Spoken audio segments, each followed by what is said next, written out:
Okay. The house on the prairie. Laura and Mary were up next morning earlier than the sun. They ate their breakfast of cornmeal mush with prairie hen gravy and hurried to help Mom wash the dishes. Pa was loading everything else into the wagon and hitching up Pet and Patty. When the sun rose, they were driving on across the prairie. There was no road now. Pet and Patty waded through the grasses, and the wagon left behind it only the tracks of its wheels. Before noon, Pa said, "Whoa!" The wagon stopped. "Here we are, Caroline," he said. "Right here we'll build our house." Laura and Mary scrambled over the feed box and dropped to the ground in a hurry. All around them, there was nothing but grassy prairie spreading to the edge of the sky. Quite near them, to the north, the creek bottoms lay below the prairie. Some darker green treetops showed, and beyond them bits of rim of earthen bluffs held up the prairie's grasses. Far away to the east, a broken line of different greens lay on the prairie, and Pa said that was the river. "That's the Verdigris River," he said, pointing it out to Ma. Right away, he and Ma began to unload the wagon. They took out everything and piled it on the ground. They took off the wagon cover and put it over the pile. Then they took even the wagon box off while Laura and Mary and Jack watched. The wagon had been home for a long time. Now there was nothing left of it but the four wheels and the part that connected them. Pet and Patty were still hitched to the tongue. Pa took a bucket and his axe, and sitting on this skeleton wagon, he drove away. He drove right down into the prairie, out of sight. "Where's Pa going?" Laura asked, and Ma said, "He's going to get a load of logs from the creek bottoms." It was strange and frightening to be left without the wagon on the high prairie. The land and the sky seemed too large, and Laura felt small. She wanted to hide and be still in the tall grass like a little prairie chicken, but she didn't. She helped Ma while Mary sat on the grass and minded baby Carrie. First, Laura and Ma made beds under the wagon cover tent. Then Ma arranged the boxes in bundles while Laura pulled all the grass from a space in front of the tent that made a bare place for the fire. They couldn't start They couldn't start the fire until Pa brought wood. There was nothing more to do, so Laura explored a little. She did not go far from the tent, but she found a queer little kind of tunnel in the grass. You'd never notice it if you looked across the waving grass tops, but when you came to it, there it was, a narrow, straight, hard path down between the grass stems. It went out into the endless prairie. Laura went along it a little way. She went slowly and more slowly, and then she stood still and felt queer. So she turned around and came back quickly. When she looked over her shoulder, there wasn't anything there, but she hurried. When Pa came riding back on a load of logs, Laura told him about that path. He said he had seen it yesterday. "It's some old trail," he said. That night by the fire, Laura asked again when she would see a papoose, but Pa didn't know. He said you never saw Indians unless they wanted you to see them. He had seen Indians when he was a boy in New York State, but Laura never had. She knew they were wild men with red skins, and their hatchets were called tomahawks.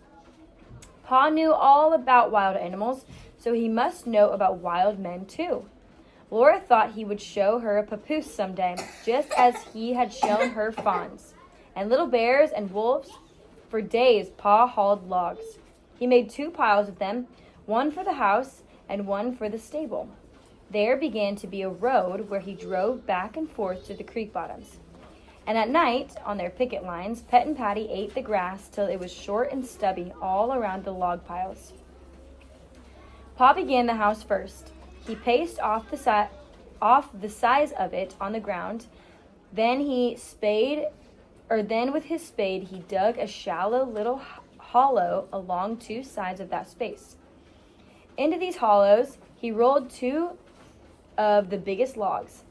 They were sound, strong logs because they must hold up the house.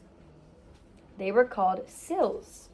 Then Pa chose 2 more strong, big logs, and he rolled these logs onto the ends of the sills so that they made a hollow square.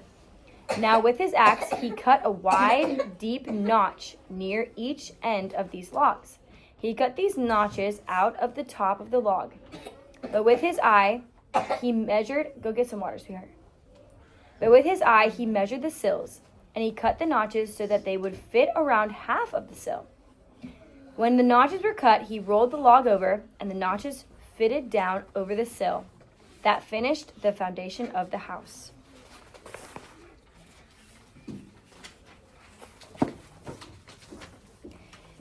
It was 1 log high. The sills were half buried in the ground, and the logs on their ends fitted snugly to the ground. At the corners, where they crossed, the notches let them fit together so that they were no thicker than 1 log. And the two ends stuck out beyond the notches. Next day, Pa began the walls.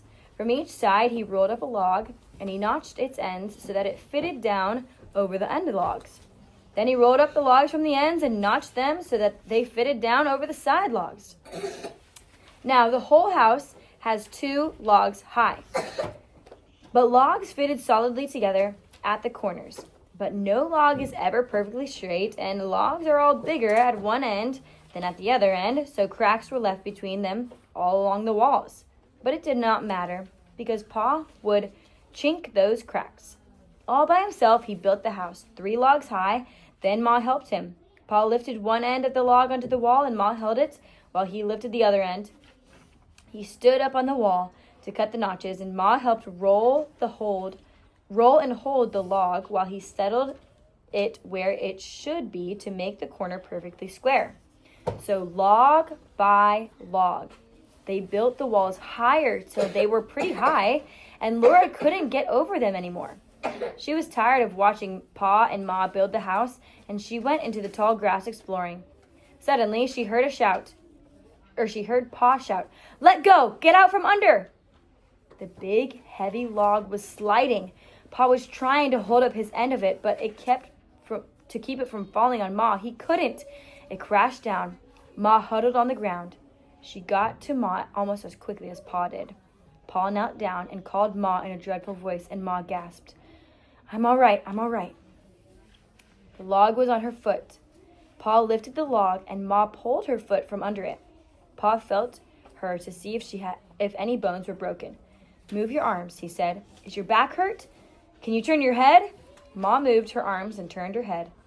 Thank God, he said. Pa said. He helped Ma to sit up. She said again, I'm all right, Charles. It's just my foot. Quickly, Pa took off her shoe and stocking.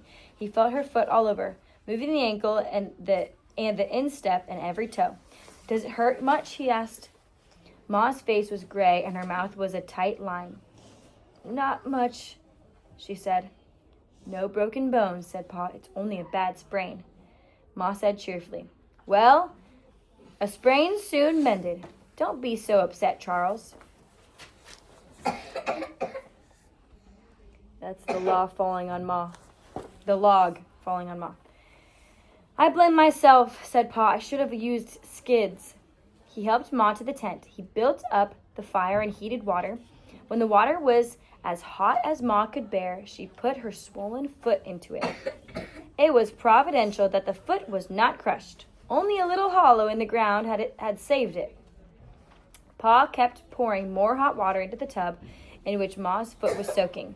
Her foot was red from the heat, and the puffed ankle began to turn purple. Ma took her foot out of the water and bound strips of rag tightly around the ankle. I can manage, she said. She could not get her shoe on, but she tied more rags around her foot, and she hobbled on it. She got supper as usual, and only a little more slowly. But Pa said she could not help to build the house until her ankle was well. He hewed out skids.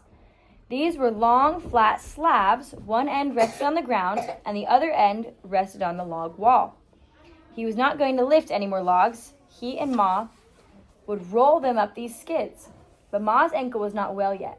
When she unwrapped it in the evenings to soak it in hot water, it was all purple and black and green and yellow. The house must wait. Then, one afternoon, Pa came merrily whistling up the creek road. They had not expected him home from hunting so soon. As soon as he saw them, he shouted, "Good news!" Yes, honey? Yes. As soon as he saw them, he shouted, "Good news!" They had a neighbor only 2 miles away on the other side of the creek. A neighbor? Here's Mom washing her foot. Or soaking her foot in hot water. Pa had met him in the woods. They were going to trade work, and that would make it easier for everyone. "He's a bachelor," said Pa, "and he says he can get along without a house better than you girls can, so he's going to help me first. Then as soon as he gets his logs ready, I'll go over and help him." They need not wait any longer for the house, and Ma need not do any more work on it. "How do you like that, Caroline?" Pa asked joyfully, and Ma said, "That's very good, Charles. I'm glad." Early next morning, Mr. Edwards came. He was lean and tall and brown. He bowed to Ma and called her ma'am, politely. But he told Laura that he was a wildcat from Tennessee. He wore tall boots and a ragged jumper and a coonskin cap. And he could spit tobacco juice farther than Laura had ever imagined that anyone could spit tobacco juice. He could hit anything he spit at, too. Laura tried and tried, but she could never spit so far or so well as Mr. Edwards could. He was a fast worker. In one day, he and Pa built those walls as high as Pa wanted them. They joked and sang while they worked, and their axes made the chips fly. On top of those walls, they set up a skeleton roof of slender poles. Then in the south wall, they cut a tall hole for a door. And in the west wall and the east wall, they cut square holes for windows. Laura couldn't wait to see the inside of the house as soon as the tall hole was cut. She ran inside. Everything was striped there. Stripes of sunshine came through the cracks in the west wall, and stripes of shadow came down from the poles overhead. The stripes of shade and sunshine were all across Laura's hands and her arms and her bare feet. And through the cracks between the logs, she could see stripes of prairie. The sweet smell of the prairie mixed with the sweet smell of cut wood. Then as Pa cut away the logs to make the window hole in the west wall, chunks of sunshine came in. Then he finished a big block of sunshine lay on the ground inside the house. Around the door hole and the window holes, Pa and Mr. Edwards nailed thin slabs against the cut ends of the logs. And the house was finished, all but the roof. The walls were solid and the house was large, much larger than the tent. It was a nice house. Mr. Edwards said he could go home now, but Pa and Ma said he must stay to supper. Ma had cooked an especially good supper because they had company. There was stewed jackrabbit with white flour dumplings and plenty of gravy. There was a steaming hot, thick cornbread flavored with bacon fat. There was molasses to eat on the cornbread, but because this was a company supper, they did not sweeten their coffee with molasses. Ma brought out the little paper sack of pale brown store sugar. Mr. Edwards said he surely did appreciate that supper. Then Pa brought out his fiddle. Mr. Edwards stretched out on the ground to listen. But first, Pa played for Laura and Mary. He played their favorite song, and he sang it. Laura liked it best of all because Pa's voice went down deep, deep, deeper in that song.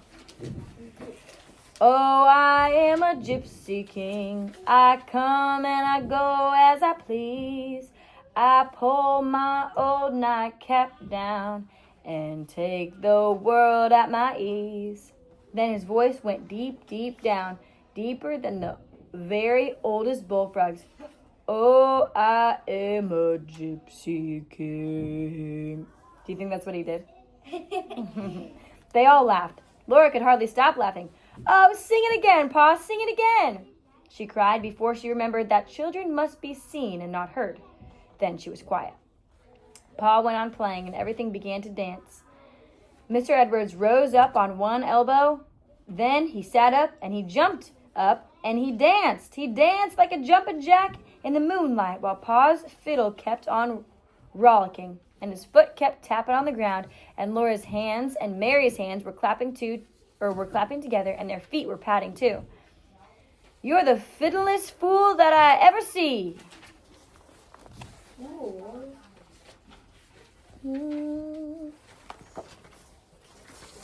Mr. Edwards shouted admiringly to Pa. He didn't stop dancing. Pa didn't stop playing.